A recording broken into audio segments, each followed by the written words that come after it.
I'll be honest, Mike. This is not how it was supposed to go. There is a path. You saw it, we were on it. And then we lost Mabel, and then we lost the path. This is BarkLife number 4, that's correct, I think, BarkLife number 4. And actually it's a bit of a cheat today because this isn't actually a park. If you live in Bristol, you'll probably recognise it. I just walked up a beautiful sort of avenue of trees which leads from the Downs, which are down there. The Downs are up there, but down there. It's a Bristolian thing. And Clifton is just there. And behind me, this is the gorge. This is where the River Avon goes into Bristol. So if you're in Bristol and you live in Bristol, you'll know where I am. You'll recognise it. But hopefully you'll see some things today that you may not have seen before. And if you don't live in Bristol, you'll be thinking, what is he doing now? And I'll tell you what I'm doing now. As I said, this is not officially a park. This is the Avon Gorge leading along to Clifton Observatory. And very close to there is one of my favourite cafes in the whole of Bristol, which we're going to visit at the end, although I have a confession about that cafe. But so where was I? Yes, this is actually a visit to a park, but it's also kind of like a circular walk.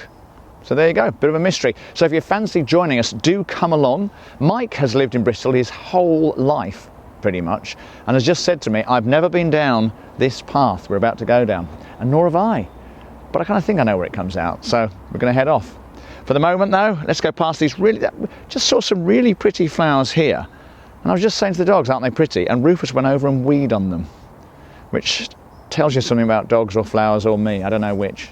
But anyway, he's going to do it again. Right, when you're ready, let us go. Mabel, Rufus, come on. Good doggies, yay. So Mike, we are on a sort of cliffy walk. Do you think I should put the dogs on the lead or should I leave them off the lead? I think you should leave them off. Yeah, I think so too. Exactly, it's not that steep, is it? They're fine. I've just been watching, they've been doing this for years, they're absolutely fine. And if you lose them, you can just never go home. Whoa, if I lose them, yeah, I would never go home. Mabel is fine, they're so exciting. She's literally just running off and ignoring me. I'm calling her and she's just going, no, hang on, I'm busy. Hang on, I just smelt something. So there you go, I'm putting her on the lead. For my sanity. Right, Mike just said, are we going the right way? Mike, do you think we're going the wrong way? Yes, I think, well, is there a wrong way? I'm not sure there is. Oh my goodness, now that's that. Oh my goodness, BarkLife 4, we've got philosophical. Is there such a thing as the wrong way? We are definitely on the path less travelled. In fact, I would question whether we're on a path. I think we may have lost the path. I hate to admit it, but I think you might be right. We have lost the path. There's no denying that the path is not here. Aha! Nope. Tell you what I have found, look, all these snuffle spots. I think that's a badger, and where there's a badger you'll find a path. I think you're right. No, where there's a badger you'll find lots of undergrowth away from the path, surely. This is true. We might have found ourselves in badger territory. I'll be honest, Mike. This is not how it was supposed to go. There is a path. You saw it, we were on it. And then we lost Mabel, and then we lost the path. Whoa. Okay, it is getting a bit steep now. Oh dear. Seem to be finding underwear on the floor. And I think we all know that's not a good sign. Yes, I think this might be it. Rufus, up there. Oh man, this is awesome. Oh man alive. Done it. Having just come through that impenetrable undergrowth and found the path, I was reminded. So for the last 5 or 10 years, for the last few years, I've been a travel writer. So I've been traveling all around the world, writing about it. And one of the things I did, I went to Uganda in Africa. I went to the impenetrable forest. I think it was the Bindi impenetrable forest, or I can't remember what it's called. But anyway, somewhere in Africa, in Uganda. And the idea was, we were going to find low, mountain gorillas, low mountain gorillas, or whatever they are. They're mountain gorillas. So basically, you walk through stuff like I've just walked through there. We've just walked through. You walk through stuff like that, and you find paths like this, and you go for a couple of hours, and eventually you find gorillas. We didn't find gorillas today, but we did find signs of badgers. You also you see the signs where the gorillas have been. And that's what we did with the badgers. But here's the interesting thing, trivia fact. We did find some gorillas. We found quite a few gorillas. And at one point, I actually had a fight with a silverback gorilla. A full-grown, proper gorilla. I kid you not. It wasn't on purpose. I was taking photographs of him, and I suddenly realised, you know, you can, like Mikey's now, I was looking through the viewfinder and thought, wow, this is a great photo. And then I took the camera away and realised that he was actually about as close as I am now to the camera. And he was a big, big gorilla. And I always said you should never look them in the eye and never smile at them. And because I'm an idiot, I looked the gorilla straight in the eye and said, hello, I'm English, what can I do? And so he didn't like that. So he knocked me around a bit, Your Honour. And quite frankly, I didn't resist, I just let him push me down the hill. So there you go, let's hope that doesn't happen today. Let's hope instead of that today we get nice coffee and cake. I think we will, There, I'm going to trust Mabel off the lead. Rufus just tried to scare off a jogger and then followed her all the way down the path. He must have the smallest brain of any dog I've ever met. But that's what makes you so beautiful and lovely, Rufus. Ah, come on then.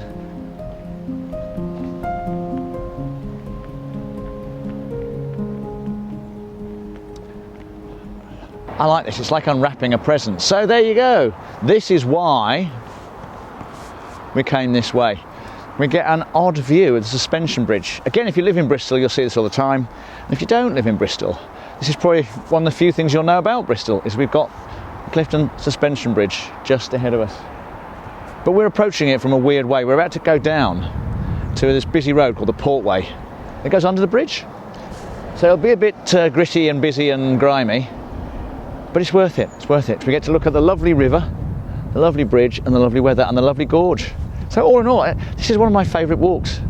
I used to do this in lockdown, you know, when the first lockdown last year, when it was we were all super paranoid and scared. I used to get up at dawn, in fact before dawn, and I'd walk and I'd get here and I'd do this circular walk and the sun would be coming up and it was just magic. Ah, beautiful. Hang on, dogs, hang on. God blimey. I'm going to pull my arm off. Oh yes. Come on.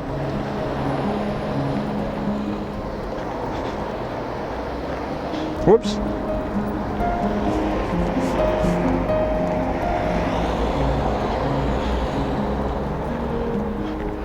Now dogs, hang on, dogs. I want to look here. Now this is the line of an old railway. See, look, tunnel there. Fascinating, it's all gone now. Right, now pay attention dogs, this is a busy road. Go. Good stuff, doggies.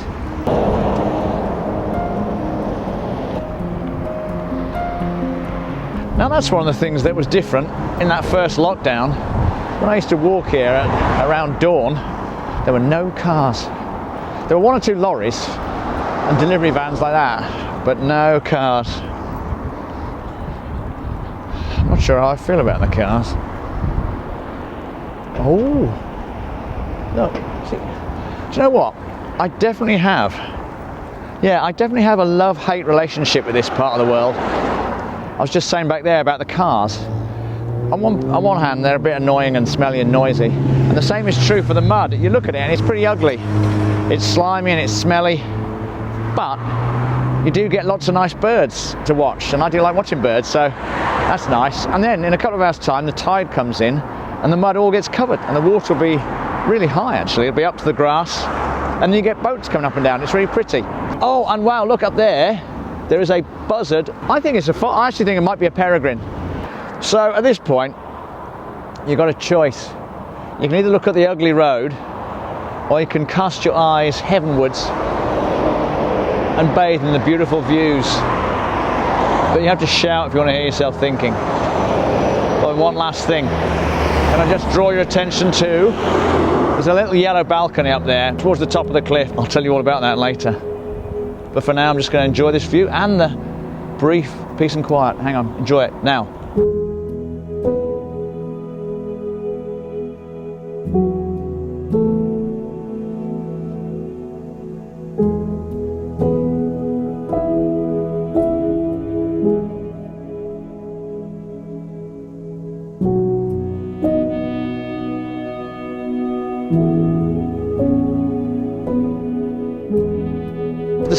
down there. This is tidal, so the estuary's down there.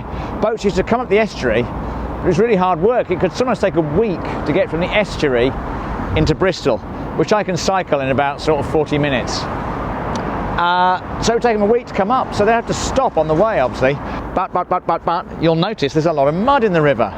So when the tide went out, like it is now, the boats would have to lean over into the mud and take the full weight of the boat on the side of the hull. So they had to be strong boats, otherwise they get crushed by the weight. Which is where, apparently, so I read, you get the expression ship shape and Bristol fashion. It means that it's strong enough and sort of hardy enough and seaworthy enough to be able to survive coming all the way up this tidal stretch of the river and going into Bristol Harbour. I don't know if it's true, but that's what I read. This is probably the most iconic thing in Bristol, really. What does that mean, iconic? I suppose it's the most famous bit of Bristol. The famous Clifton Suspension Bridge, designed by Isambard Kingdom Brunel.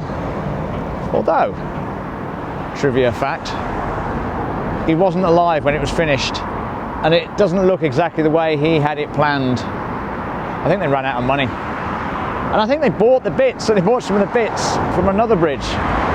So there you go. It's known as Isambard Kingdom Brunel's bridge, but I'm sure he'd look at it and say, that's not what I wanted at all. Or rather it says, that is not what I wanted at all. Which of course he was half French.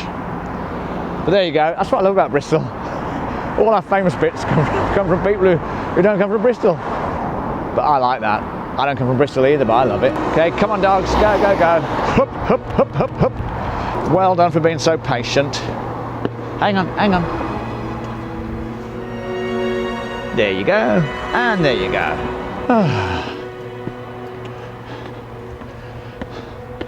This is the famous or infamous zigzag path, which takes us all the way back up to the observatory.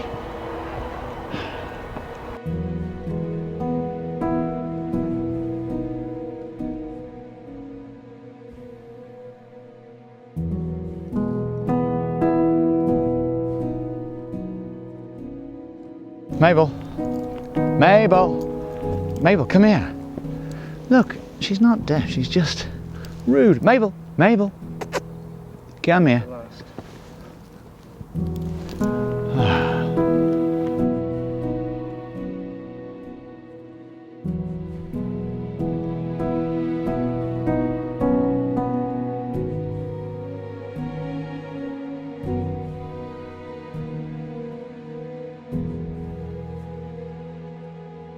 If you've ever watched any of my films before, you'll know that I've got a bit of a thing about benches, particularly benches with plaques on, like this one.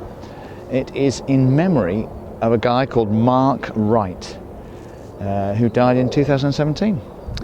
But the bit I love, well, you know, he was only 52, 1965 to 2017. So there's always that with plaques. It's fascinating to know how old they were. But then the bit I love is the personalised quote, and at the bottom, obviously a really nice guy, or rather a guy I would totally be on the same wavelength as.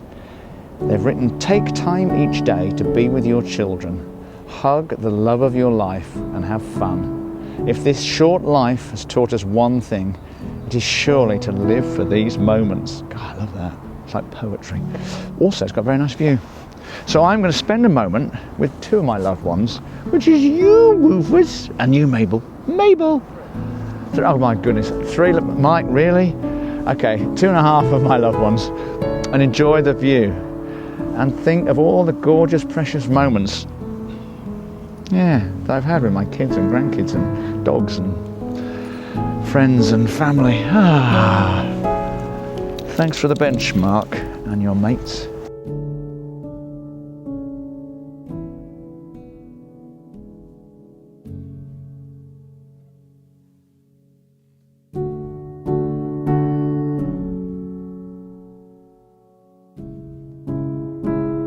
What, right in front of the car? Thanks. Wow. I don't know if you caught that. Yeah. Mike saw a big lorry coming and said, right, go, across the road.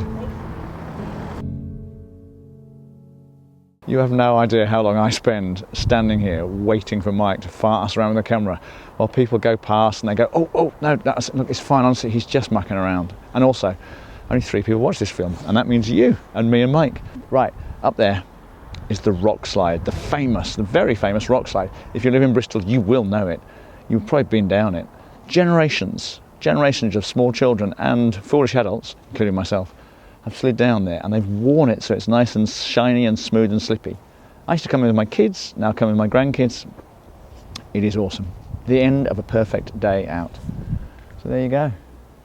The rock slide. I'm not going to do it today though, because I've got the dogs and they might try and follow me. Please do. I'll hold the dogs. No, wow, for once you're going to be helpful. I don't think so. Come on, dogs. Ignore him, he's a silly man.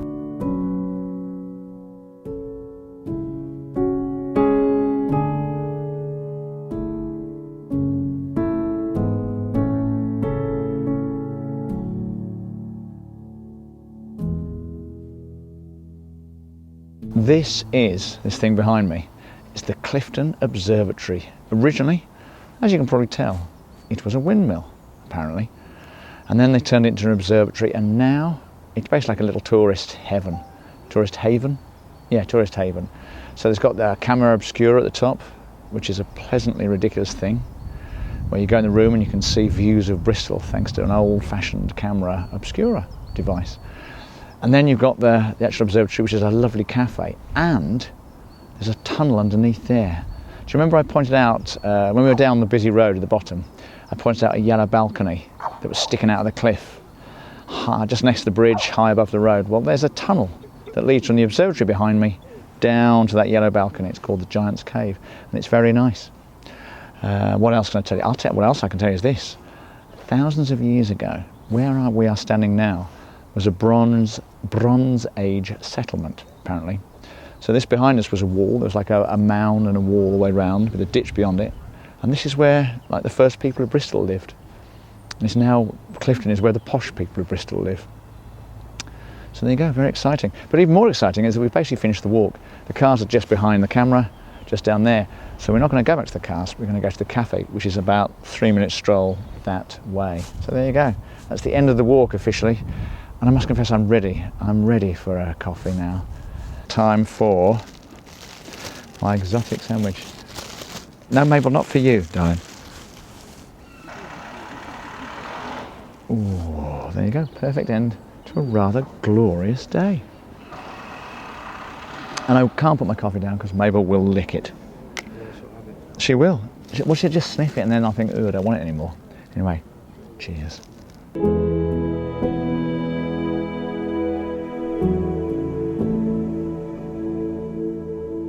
Come on, Douglas.